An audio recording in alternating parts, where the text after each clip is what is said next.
po magdilim. Yan. Dito po sa aming lugar.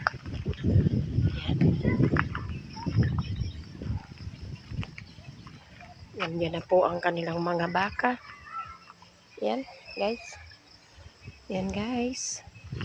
Dito po, pag ganitong gabi na, sobra na pong lamig. Yan. Yan po ang aming lugar pag madilim. Mabuti nga ngayon, mga ka-YouTube, ay mayroon ng kuryente. Dati nung tumira kami dito, mandilim, kandila lang ang aming ilaw.